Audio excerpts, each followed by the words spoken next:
माँ जी एक बात बताऊं, इतनी चाय पीकर ना आपके चेहरे का ग्लो कम होता जा रहा है।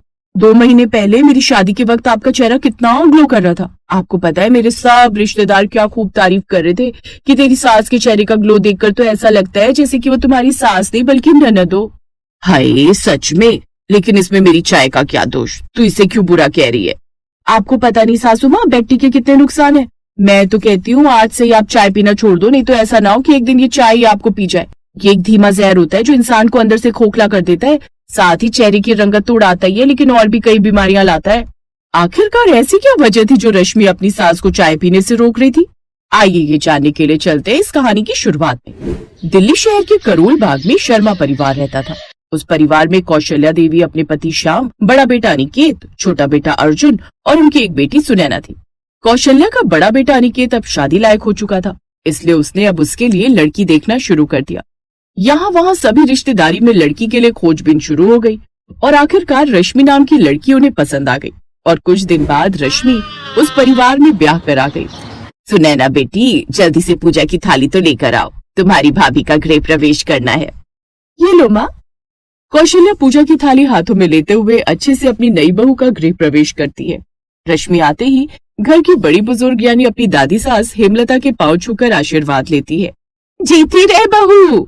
इसके बाद वो बाकी सब सदस्यों के पांव भी छूती है। बहू अब तुम अपने कमरे में जाकर आराम करो, सारे दिन की थकी हारी हो। अपनी सास के कहने पर रश्मि अपने कमरे में चली जाती है। थोड़ी देर बाद ही कौशल्या रश्मि के लिए चाय लेकर उसके कमरे में चली जाती है। बहू ये लो चाय पियो तुम, मैंने सबके लिए बनाई थी, सोचा तुम्हें भी दे आती हूँ।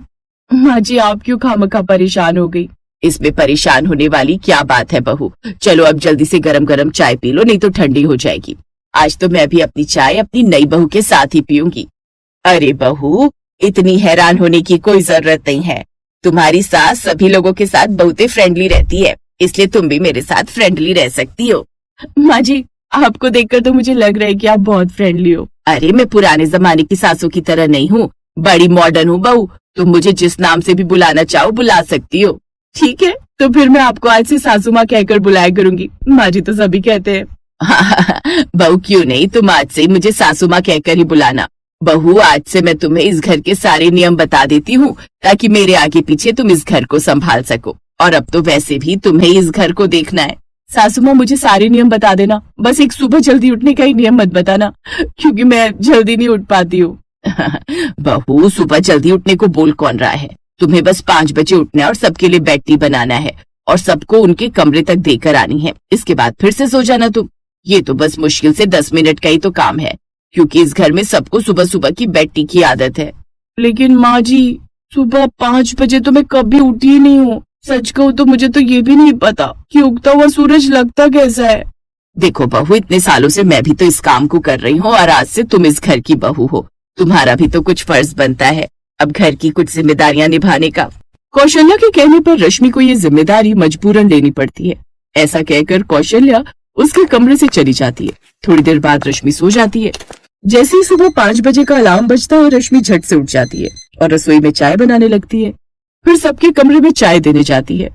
रश्मि सबसे पहले अपनी दादी सास हेमलता का दरवाजा बजाती है। हेमलता 10 मिनट बाद दरवाजा खोलती है। बहू तुम इतनी सुबह?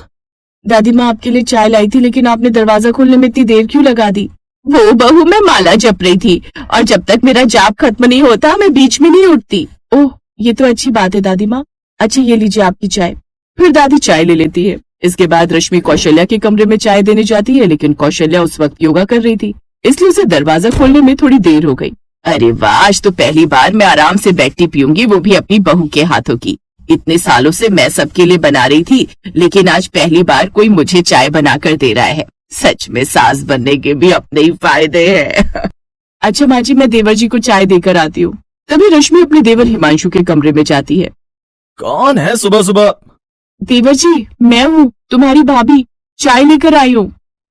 भाभी मैं वॉशरूम में हूँ अभी, बस आप 5 मिनट रुक जाओ।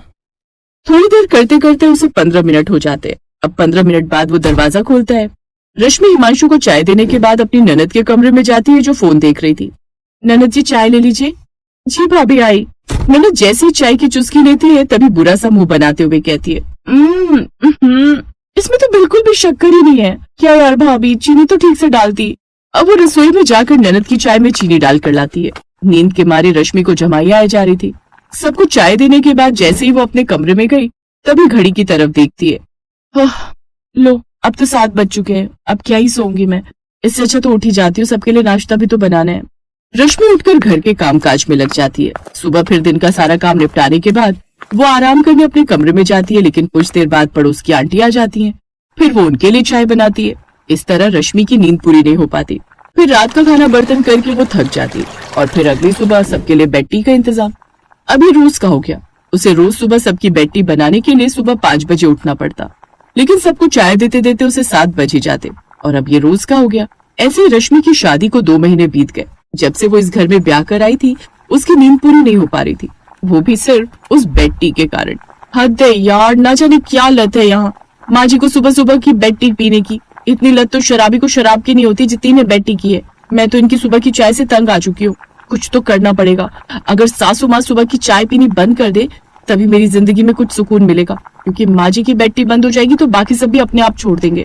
अब रश्मि इस चाय से छुटकारा पाने के बहाने तलाशने लगती है। ऐसे एक रोज वो सुबह लेट चाय लेकर पहुंची। उस वक्त 5:45 बज रहे थे। फिर जैसे ही बहू चाय लेकर आई तभी सास, क्या बात है बहू, आज तो बहुत लेट चाय लेकर आई हो। वो माँ जी, कल मैंने ना रात के दूध की दही जमा दी थी, फिर अभी दुकान खुली तब दूध लेकर आई तो इसलिए लेट हो गया चाय बनाने में। अच्छा चल कोई बात नहीं, लेकिन अगली बार से दही जमाना हो तो ज्यादा दूध पहले मंगवा लिया कर। अब तू तो जानती है बिना बेटी के मुझे चैन नहीं आता। पिछले 2 महीने से यही तो देख रही हूँ। बिना नहाए भले ही दिन काट लिया आपने, लेकिन मजाल है जो बिना बेटी के एक दिन भी निकाला हो। उस रोज भी चाय देकर वो चली जाती है। फिर अगले